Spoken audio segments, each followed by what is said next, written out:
during that first season that Jackie Robinson was in the league, it was only 11 weeks afterwards that Larry Doby comes into the league, and he has an experience that is both similar and quite different than the one that Jackie Robinson has, which sort of shows the multiplicity of experiences that were happening during this period for pioneering athletes.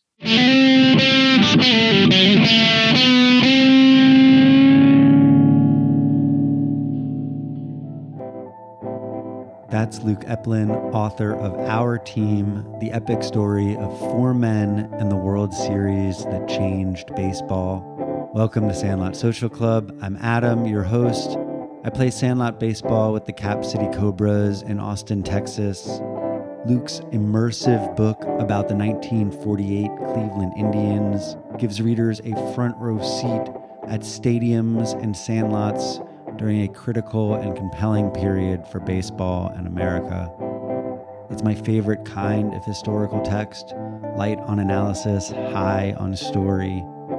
With great narrative detail, Epplin traces the lives of Larry Doby, Bill Veeck, Satchel Paige, and Bob Feller as they criss and cross and eventually propel the Indians to the championship and forever impact the game.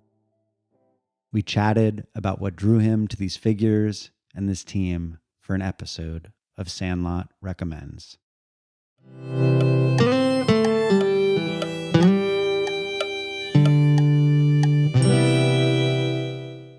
I was hoping you could tell everybody a little bit about your book, Our Team. I've spent a lot of time with it now, read it once, picked it up again. Last week was digging into it to get ready for this conversation and was reminded of all of the things I love about it, how much it transports you into a time and place in baseball history. It's just so enjoyable to sit there with it on the couch and feel like I'm at the parks, at the games. What is Our Team? What got you interested in this story about the 1948 Cleveland Indians? I grew up in Southern Illinois, near St. Louis. My grandfather was 4F during World War II because he had hearing problems. He used to work in an airplane factory in St. Louis, and after his shifts, he would hop streetcars and go to Sportsman's Park, which is where the two Major League Baseball teams in St. Louis played. The St. Louis Cardinals, who are still there and have a storied franchise, always usually pretty great, and the St. Louis Browns, who were in St. Louis until the mid-1950s. Then they became the Baltimore Orioles. They were terrible. They only really had one great season. They were sort of known for ineptitude, failure,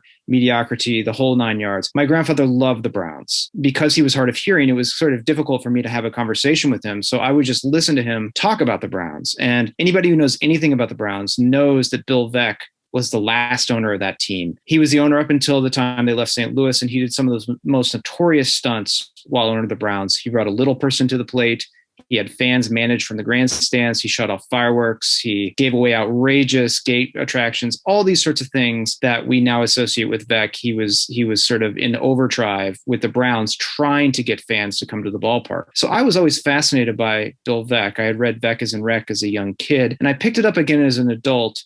And I realized that here is a great figure for a book. It doesn't even have to be a baseball book. He's just a larger than life character. He seems to exist in his own universe almost. He doesn't wear the same clothing as the people around him. He has a very forward-thinking mindset. He, in some ways, is more progressive on baseball than some owners are today. I really immediately latched onto him as a figure, and I thought that I would write about him through the Browns. But it was only while researching Bill Veeck in his earlier tenure, before he owned the Browns, he owned the Cleveland Indians. And I went in and did some background research just to kind of bring myself up to speed. And that's whenever I started noticing the integration angle with Veeck. And while I was going through archives of newspapers and magazines at the time, I kept seeing these other names sort of float to the fore: Bob Feller, Satchel Paige, Larry Doby.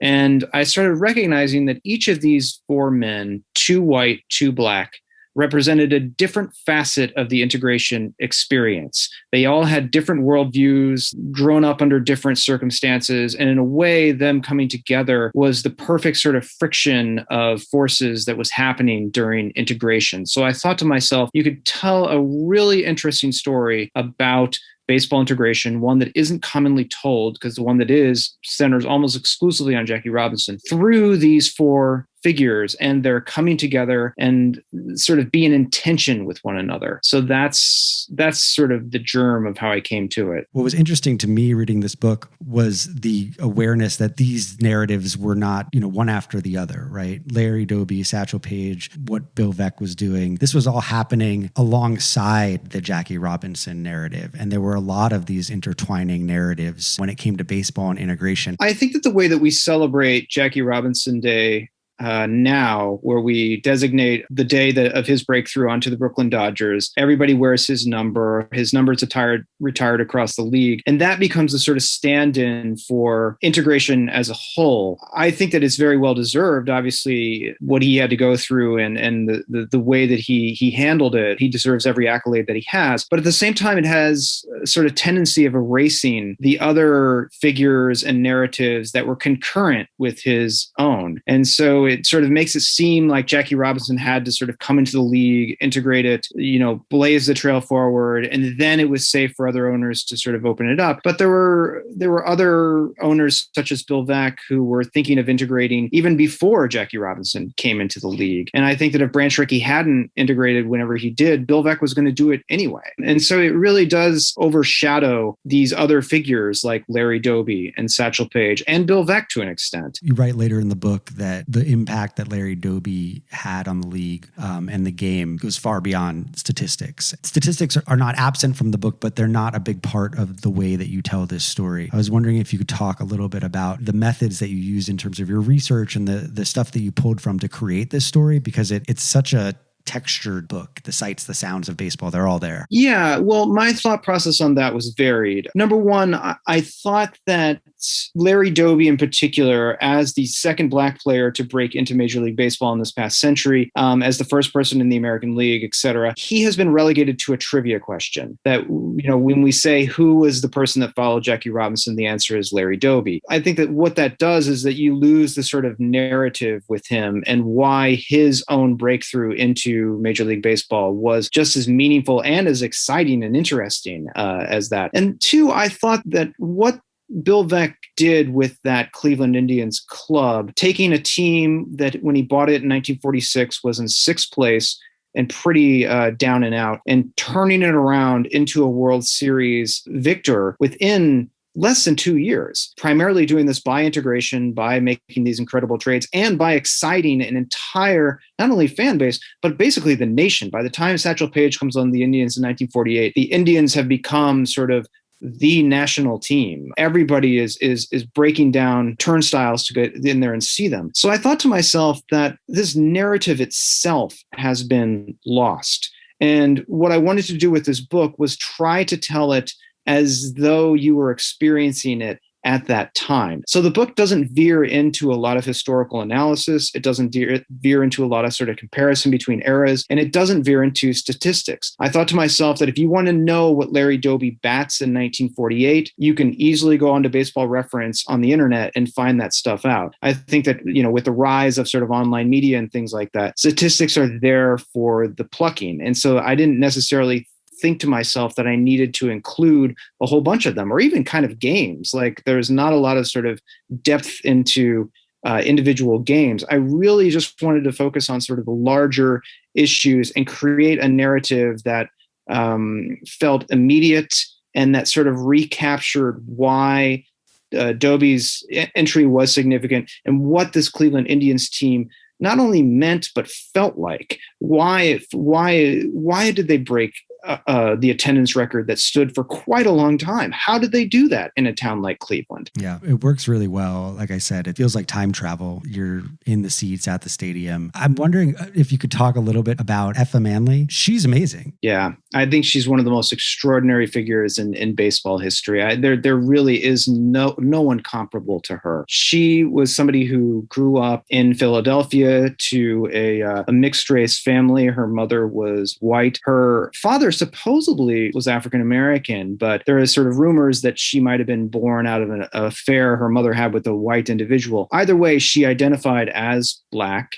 and moved to Harlem, met a numbers runner named Abe Manley, and they bought a team called the Newark Eagles in the Negro National League. Effa Manley had no real sort of background in baseball, but she was a real spark plug. She really fought for certain civil rights initiatives. She was always looking for ventures that would help the cause of integration of Black people, of all these sorts of things. And so she really saw baseball as a point of pride that the Black community in Newark could hang on to. She dove wholeheartedly into running the Newark Eagles and was really the only woman in the Negro Leagues who was doing so, and sort of fought her way into league meetings. And she just kind of built that team that would win the Negro League World Series in 1946. And I became so enamored with her that I even talked to my editor about possibly adding her as a fifth main character. I think I wrote an extra sort of 20 to 30 pages on her. You know, the more I learned about her, the more I just couldn't believe that this figure could exists. She was also one of the people that during the time whenever Branch Rickey was signing people for the Dodgers organization, Rickey was not consulting with the owners of the Negro Leagues. He was kind of raiding these clubs and not compensating the Negro Leagues executives or anything. And Effa Manley really stood up to him and made the case for why Negro League owners needed to be compensated for discovering, for developing, for helping these players along. There's really no parallel to her in baseball. She remains the only woman in baseball's Hall of Fame. Will we ever see those 20 pages? I knew the basic story about the 1948 Indians, and I knew the basic story about how Larry Doby came onto the Indians, how Satchel Paige came onto the Indians, how Bob Feller became the amazing sort of player that he is. I didn't know a lot about the Newark Eagles. They were a tremendous club with amazing players like Don Newcomb and Monty Irving and, gosh, you name it, Willie Wells and Ray Dandridge and all these other people. And so whenever I started to research them, I just became really excited about it. In the 1946 season, the Eagles had a team that Effa Manley claimed could have beaten the St. Louis Cardinals, who won the Major League World Series that year. She really believed that they were the better team. And it just so happened for my book that the Eagles faced the Kansas City Monarchs in the 1946 Negro League World Series. So you had Doby and Satchel Paige going up against each other. And so I wrote a much longer section that went through each game of that Negro League World Series. And so much of that just ended up on the cutting room floor. There have been some good books written on Effa Manley. One of them came out this year by Andrea Williams, which I highly recommend. I think it's called Baseball's Leading Lady. But I think she deserves her own treatment in a book like this that is just sort of told narratively and could capture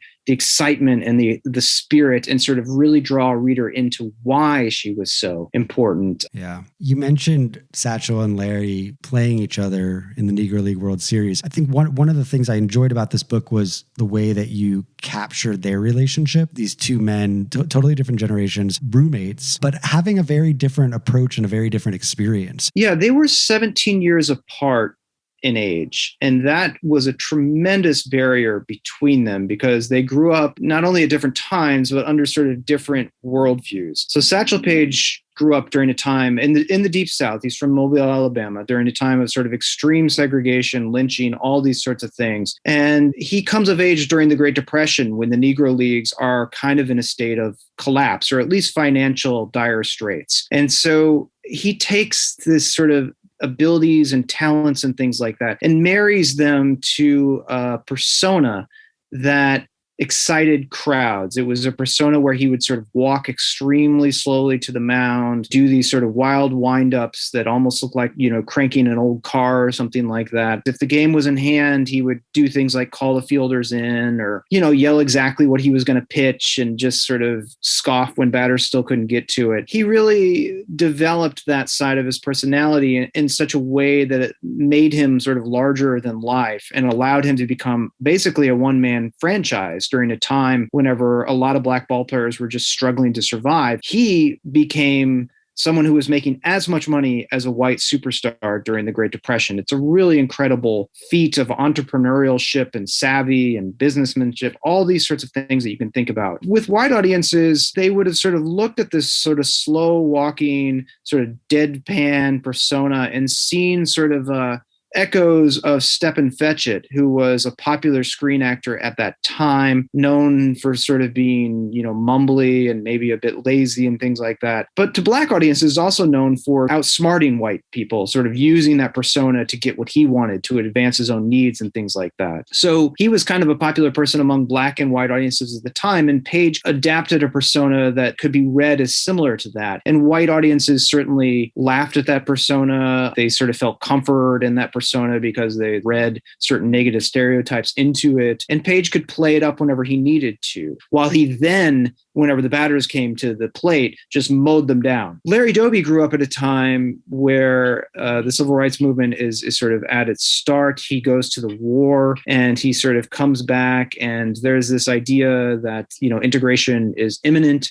and that Black players needed to sort of act dignified and present sort of their best side to, the white media and things like this. And so Doby constantly used that word dignity, dignified. This was what he was striving for. And he looked at Satchel Paige and that persona that he had cultivated, and he saw sort of a stereotype that he was trying to get past. And he was embarrassed by it. And he really thought that it was a detriment to integration, that it perpetuated negative stereotypes about not only Black athletes, but Black individuals overall, and that it was bad for baseball.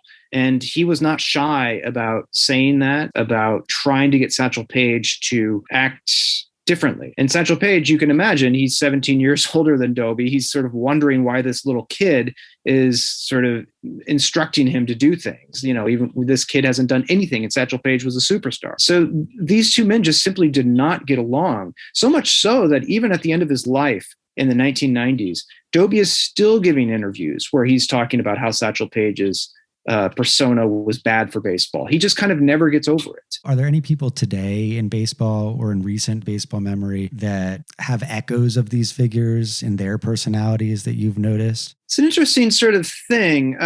Bill Veeck was somebody who was rich.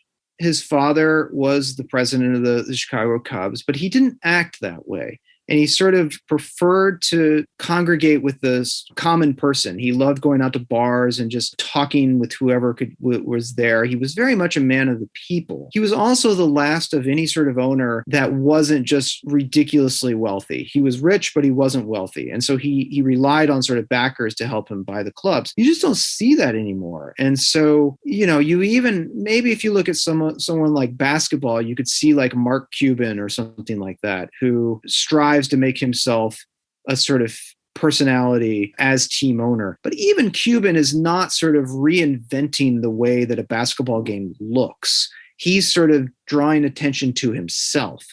Bill Veeck had a purpose to what he was doing.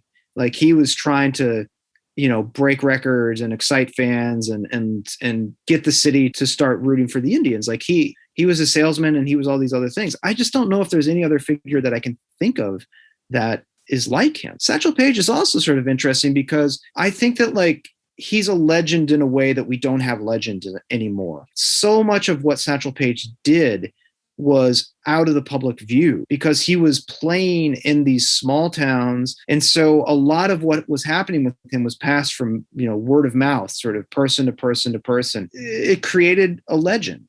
Nowadays, everything is just sort of recorded and documented and all these other sorts of things. And so you have somebody who is legendary, such as Mike Trout or something like that. But I don't know if I'd call Mike Trout a legend the same way that Satchel Paige is. I don't think that a figure like that could exist anymore.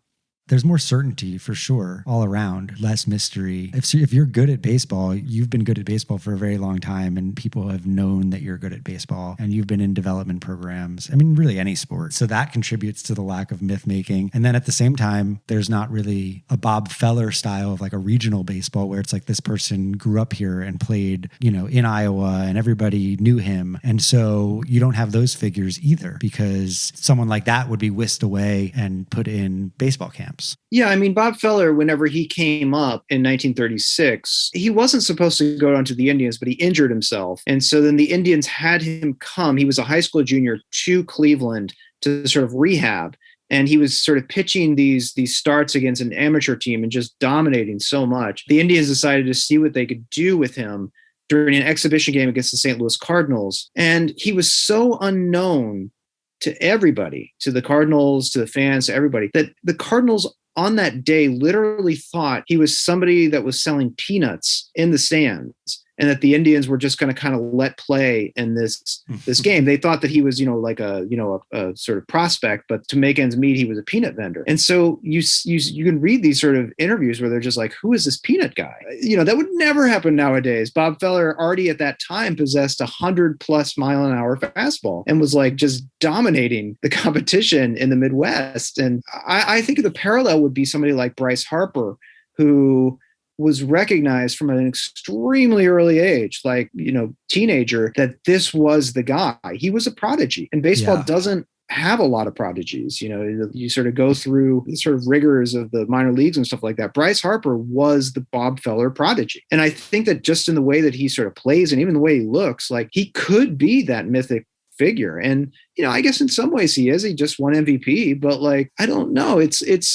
It's slightly different. Like, I think it's just that the sort of narrative that was allowed to develop with Bob Feller, where he just takes the league by surprise and everyone was like, oh my gosh, what is this coming out of Iowa, is absent, because we know, like, ESPN was writing about Bryce Harper when he was a teenager. Even if he does succeed, which he has, it's sort of like, well, this is just the fulfillment of his promise, which is not, I'm thinking in terms of writer, not as satisfying narratively as something like what happened with Bob Feller. I did want to talk about the stadium experience that you captured. The stadiums today probably feel very different than they did when people were going to see the games that you were writing about in the 30s and 40s. And I was wondering if you can talk about what that difference is and how those changes occurred. Yeah, so Bill Veeck, as I said, grew up as the son of the president of the Chicago Cubs. His father, Bill Veeck Sr., was a sports writer who transitioned into the Cubs front office. And the Cubs at that time were owned by William Wrigley of the Wrigley Chewing Gum Corporation. And they were both very forward-thinking, dynamic individuals, him and Bill Veeck Sr., who wanted to expand the scope of the sport. And so in the 1920s and the teens, in the 20s, whenever Bill Veeck Sr. is there, a lot of baseball games are just sort of attended by these sort of true fans. And there's this sort of idea that, if you do sort of, circus stunts or antics or things like that, that it sort of cheapens the game and that people are just there to see the game themselves. And this sort of attitude extends into just even the way that the stadiums were maintained. A lot of the times the seats were sort of rickety. They weren't particularly clean places, especially bathrooms, which Bill Veeck always thought chased off women. There was a lot of gambling going on. And so it wasn't the sort of like clean corporate experience that you would imagine nowadays. William Wrigley and Bill Veeck Sr. did a lot to change that attitude. They made sure that everything was clean. William Wrigley supposedly used to go through the stadium and sort of run his gloves alongside certain surfaces to see if any dirt would come off onto them. They brought up the idea of ladies' night, where women could get in for free, trying to get more of these sorts of customers to the game. And they put ushers into very snazzily attired things. And these ushers used to be, you could sort of bribe an usher and say, I want to go to the front row. Here's $20. And he would take you there. And then with the person with the real ticket, the usher would be like, hey, sorry, you got to go to this other seat. They just made it a more sort of orderly experience. What Bill Veeck Jr. did whenever he first bought the Milwaukee Brewers, which was a minor league club, and while he used a lot of what his dad did in terms of sort of cleaning up the stadium, fixing broken seats, cleaning up the bathrooms, getting more women to go to the game, he believed that baseball was a theatrical experience that could have room for both competitive play on the field and then sort of entertaining sideshows during dead time. And so he really sort of looked at things between innings, before games, after games, as sort of space where you could put more entertainment, more things that could engage the fans. And at that time, because there wasn't the sort of corporatized, like, now we're going to do the cap dance as the fifth inning. Now we're going to do the hot dog run as the sixth inning.